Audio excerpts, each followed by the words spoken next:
sadly, it does sort of feel like we're going to have to sit back and watch all of our friends getting to now enjoy this last part of university while we're still struggling just to get back into the country.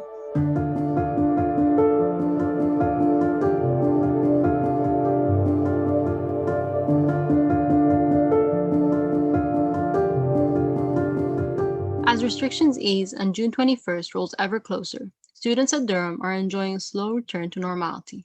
Market Square is bustling once again, bars and restaurants have reopened, and college events have even resumed.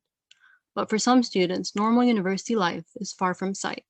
South African first-year student Tia left Durham in December and does not know when she will be able to return. I think that third term is going to be a lot more difficult for international students and even local students who may not be able to get back to Durham, but particularly for international students, because obviously we have the government and the legal ramifications of trying to travel during COVID. Yeah. I do think it's going to be so much more challenging for us, and particularly it'll be a bit more disappointing because I've seen, tickets going on sale about all these events that are happening. They're meant to be exciting new, the events here, balls here, formal dinners here. And the sad thing is with some of them being ticketed events, I can't buy a ticket because I don't know if and when I'm ever going to get back. So even if I did get back, there would probably be no tickets left. So, now you've gone through all the effort to finally come back and spend time with people, but all the events that you wanted to go to with your friends are sadly sold out. So I think while term 2 was difficult being online, at least, everyone was sort of in the same boat where it's like the whole country is in lockdown. No one's doing anything fun. So as much as you might be missing out on small social events with your friends in your flat or in those ways, you're not missing out on anything bigger than that. And I mean, not to put down spending time with your friends, but those other parts of university social that really make it such a fun experience, you knew that wasn't a possibility in second term. Whereas with third term, there's now all the hype that we're going to have all of that. And unfortunately, the situation doesn't seem to be changing for international students. Whilst all our university experiences have been compromised by the pandemic, international students have perhaps lost out the most. From academics to social events, international students stuck at home have missed countless opportunities. For Atul and Shashank, the difficulty of returning from America to the UK has massively affected their sporting careers at Durham. One of the main opportunities that I missed out on, in addition to obviously the general uni experience, was being able to trial for the Durham University Cricket Club. And this obviously affected my placement on the team, and I was not able to showcase my talent properly. Being a DU athlete, I missed out on trials and preseason due to quarantine rules, being an international arrival.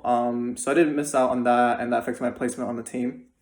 It is widely acknowledged that the pandemic has taken a toll on mental health. And with the turbulence of online teaching, students have been among the worst affected.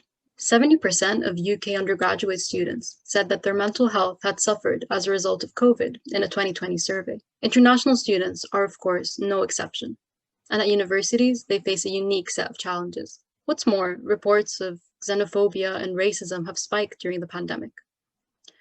The impact of all these experiences is reflected in a 2020 survey that found that almost 85% of international students at US and UK universities reported moderate to high stress levels, and around 12% had moderate to severe symptoms of anxiety and depression.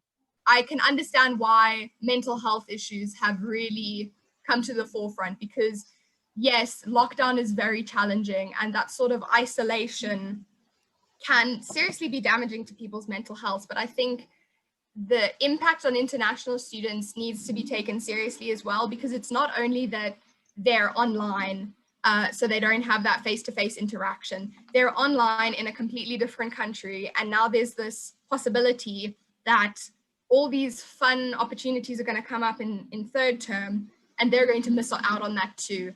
And I honestly think that would have a serious impact, because it's crushing sometimes to know that you're missing things and you can't do anything about it.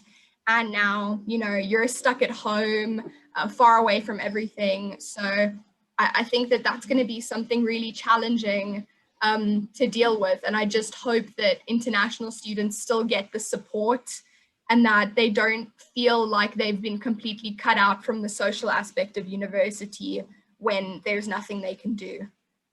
However, research suggests that international students are among the least likely to access help. Some students may be less willing to reach out for mental health support due to different cultural perceptions or social stigma surrounding counseling help. In conversations with students, PalTV has also noted a lack of awareness about the services available at the university. However, many students who have been able to return to Durham, like Greek first-year Odi, have been pleasantly surprised by the efforts of college welfare teams. Do you feel like you know where to go if you ever want mental health support within the college or the university? This is adequate. Yeah, most certainly so. I guess that college in general has been very clear-cut about how you go along seeking mental health aid. There's a very clear guidelines. You know who to talk to. You have whatever Dave Robson or his equivalent in another college. You can just go there directly. It doesn't seem to be that much of a hassle, which is really nice, and certainly compares favorably to my Greek experience.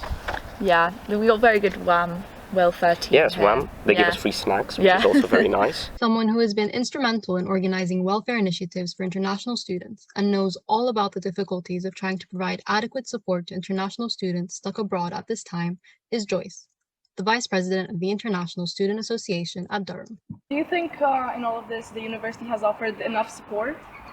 Well, I think university can offer more support for us. Although we have a meeting with international office in Durham University, I guess from time to time, but I feel the university can promote more information for international students, because sometimes we have to serve online ourselves but just couldn't find the right information, or we have to write a lot of emails to each department and check whether this is the right sources.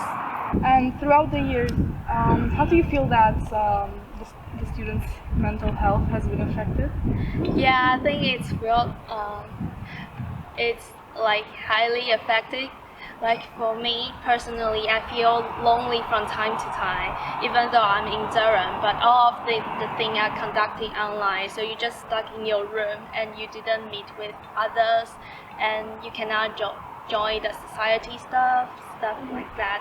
And even though the COVID situation has been getting better right now and we can finally meet people, but for most of the international students who stay in their home country, they didn't have the chance to do so. So I guess for them it will be more challenging. This year may be a weird year for them. As summer unfolds and vaccination programs gather pace globally, there's hope that despite new coronavirus variants, university life will soon resume for everyone, regardless of nationality or home country. Is there anything you'd like to tell any isolated and struggling international students? Yeah, I guess the condition in UK has getting better, and I feel like next year will be better, and ISA is going to have more and more campaigns. Just stay optimistic and see you in Durham. Yeah.